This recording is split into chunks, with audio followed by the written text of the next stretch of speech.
अगर आपसे मैं कहूं कि एशिया कप 2025 के अंदर भारत की बॉलिंग लाइनअप क्या होगी, ये गौती भाई ने खुद आकर बता दिया है।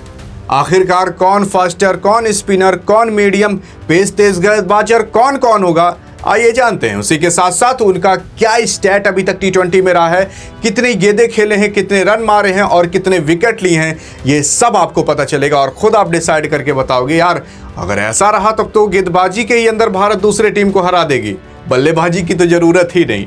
आइए जानते हैं। लेकिन यहाँ पर अगर आप पहले जानने की कोशिश करोगे तो जो आपका एशिया कप है वो 9 सितंबर से चालू होगा, 28 सितंबर को कहीं जाकर खत्म होगा। इसमें अगर भारत फाइनल में पहुंचता है तो टोटल 7 मुकाबले खेलने को पाएगा। हालांकि इस एशिया कप 2025 के अंदर टोटल 8 टीमें शामिल हैं। 8 टीमों का मतलब है जैसे भारत, पाकिस्तान, UAE, ओमान और इधर अगर आप देखने की कोशिश करोगे तो बांग्लादेश, श्रीलंका, अफगानिस्तान और हांगकांग। ये टोटल 8 टीमें हैं जो कि ग्रुप बी के अंदर हैं 4 टीमें और ग्रुप ए के अंदर हैं 4 टीमें। ये 4 टीमें आपस में लड़ेंगी, ये 4 टीमें आपस में लड़ेंगी। उसके बाद कुछ अंदर तो कुछ बाहर, फिर सेमीफाइनल यानी कि वही टॉप 4 का मैच, फिर उसके बाद फाइनल हो जाएगा और इस तरीके से एशिया कप का विनर भारत बन जाएगा। लेकिन अगर आप यहाँ पर देखने की कोशिश करोगे तो भारत और पाकिस्तान का मैच आपको 14 सितंबर को खेलते हुए देखने को मिल जाएगा। तो ये बात हो गई कि भाई आखिरकार एशिया कप के अंदर क्या होगा।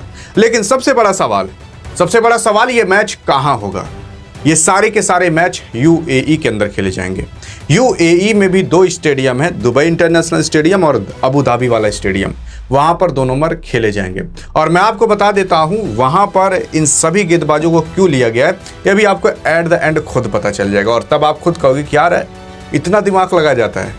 लेकिन सबसे पहले जो गेंदबाज आते हैं वो कोई और नहीं बल्कि आपके T20 के बादशाह कहे जाने वाले सरदार जी। सरदार कहते हैं ना कि 1.25 लाख से 1 लड़ाऊं तभी मैं गुरु गोविंद सिंह कहलाऊं। वैसे ये बंदा भी है। पूरे इंडिया में चाहे जितने भी 1.25 लाख आ जाएं, उन सब से टॉप पर T20 में रहने वाला केवल एक है जो कि एक सरदार है, कोई और नहीं बल्कि आपके अर्शदीप सिंह साहब।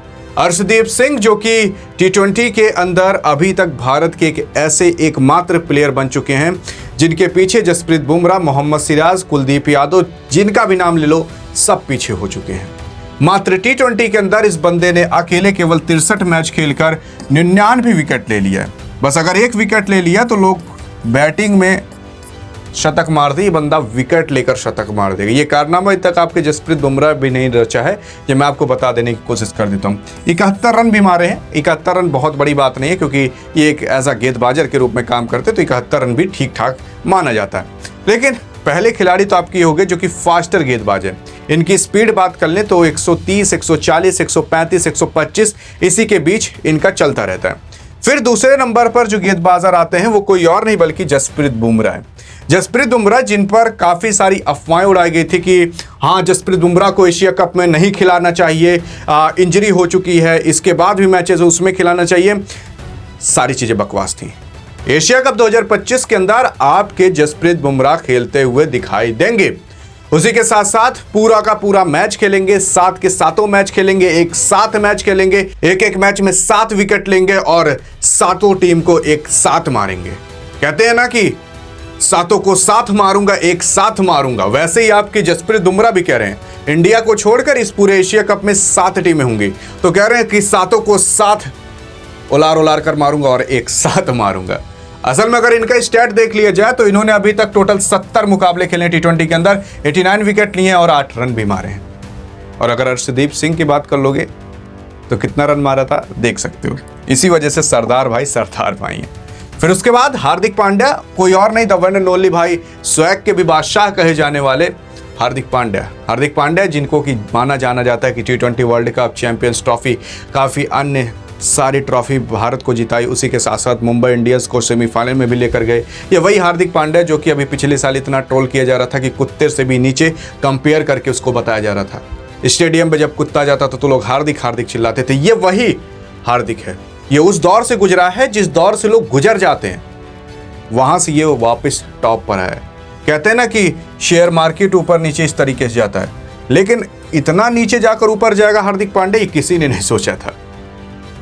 अब लेकिन अगर देख लिया जाए इस बंदे ने 114 मैचेस खेले हैं, 94 विकेट लिए। विश्वास करोगे आप एज ऑलराउंडर होकर इस बंदे ने 94 विकेट लिए हैं। अर्शदीप सिंह जो कि एक प्योर गेंदबाजर हैं, उस बंदे ने 99 विकेट लिए हैं। हाँ, ये बात अलग है कि इस बंदे ने मैचेस थोड़े ज़्यादा खेले हैं, लेकिन विकेट के मामले में बात करें तो इस बंदे ने अर्शदीप सिंह को भी पा जाना है कुछ समय में। लेकिन अब अगर देख लिया जाए तो इस बंदे ने उसी के साथ साथ 1812 रन मारे हैं। Can you believe it? इतना रन कोई मार पाएगा 5 हाफ सेंचुरी के साथ। उसी के साथ साथ इस बंदे ने 70-80 रन का हाईएस्ट स्कोर भी T20 के अंदर मारे। ये वही बंदा है जो 6वें 7वें नंबर पर उतरता है, ये वही बंदा है। विश्वास करोगे? 1800 रन। लेकिन फिर उसके बाद अगर देख लिया जाए, आते हैं आपके कुलदीप यादव जो कि एज अ स्पिनर के रूप में काम करते हैं, जिन्होंने अभी तक 40 T20 खेले हैं और 69 विकेट लिए हैं और 46 रन भी मारे हैं। अब सवाल ये उठ रहा है कि आखिरकार इन लोग को लिया क्यों गया, क्यों लिया गया है, वो मैं भी आपको आगे बताने वाला हूँ। अब at the end Akshay Patel आते हैं जो कि 71 मैच खेलकर 71 विकेट लिए और 535 रन मारे। तो ये टोटल आपके 5 गेंदबाज हो जाते हैं जो कि इस बार एशिया कप में खेलेंगे। लेकिन 6वें कोई और नहीं बल्कि आपके आ जाते हैं वरुण चक्रवर्ती साहब, जो कि अपने चक्रव्यूह में इस तरीके से फंसा कर विकेट लेते हैं कि उस चक्रव्यूह से कोई निकल नहीं पाता। 18 मैच खेलकर 33 विकेट लिए, 1 रन भी मारे हैं। खाता खोल दें, क्योंकि इनको 9वें 10वें नंबर पर भेजा जाता है तो उसमें क्या ही बंदे को बैटिंग मिलेगी। खैर, वैसे भी एक गेंदबाज है। लेकिन अब मैं अगर आपको सच्चाई बताने की कोशिश कर दूं तो अगर आप यहाँ पर देखोगे तो आपके वरुण चक्रवर्ती के साथ अक्षय पटेल, ये भी स्पिनर, वरुण चक्रवर्ती भी स्पिनर, 2 स्पिनर, उसी के साथ साथ कुलदीप यादव भी स्पिनर, 3 स्पिनर। फिर अब आ जाते हैं अब आपके हार्दिक पांड्या, ये मीडियम मतलब तेज गेंद फेंकते हैं, बहुत फास्ट भी नहीं फेंकते, बहुत स्लो भी नहीं फेंकते। इनकी गेंद 120 से 135 के बीच इतना जाती होगी, इससे ज़्यादा नहीं जाती। तो अगर आप देखोगे यहाँ पर अभी तक जो स्लो स्पीड से फेंकते हैं उन्हीं को रखा गया और फास्ट स्पीड वाले केवल 1 और 2 को रखा गया। आप इससे कुछ मैच कर पा रहे हो? ऐसी टीम इसलिए बनाई गई है क्योंकि जो दुबई के अंदर स्टेडियम स्थित है और अबू धाबी के अंदर, वहाँ पर स्लो जब स्पीड गेंद की जाती है तब ज़्यादा विकेट मिलते हैं। और भारत का पता ही होगा कि चैंपियंस ट्रॉफी भी वहीं पर जीती थी। तो मैं अब आपको ये बता देने की कोशिश कर देता हूँ, वहाँ पर जो भी विकेट मिलते हैं वो ज़्यादातर स्पिनर को मिलते हैं। वहाँ पर जो भी विकेट मिलते हैं वो जब आप स्लो गेंद डालोगे तब मिलते हैं, क्योंकि वहाँ की फ्लैटेड पिच है। और इसी वजह से 4 ऐसे प्लेयर रखे गए हैं जो बहुत ज़्यादा तेज, बहुत ज़्यादा धीमे भी नहीं फेंकते, और 2 ऐसे बॉलर रखे गए हैं जो कि फास्ट फेंकते हैं और ये भी स्लो गेंद डालकर विकेट छटका सकते हैं। और ऐसे नहीं, इस बंदे ने 99 विकेट छटका है।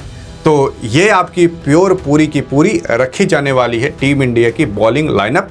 बाकी अब आपको क्या लगता है कि इस बॉलिंग लाइनअप को लेकर भारत क्या एशिया कप 2025 जीत सकता है, और आपको किसकी कमी लग रही है इस बॉलिंग लाइनअप में, बताइएगा जरूर। अधिक जानकारी चाहिए तो बगल में क्लिक करके देख सकते हो कि बैटिंग के लाइनअप में क्या चेंजेस हुए हैं। मिलेंगे इस वीडियो में, तब तक के लिए जय हिंद और जय भारत।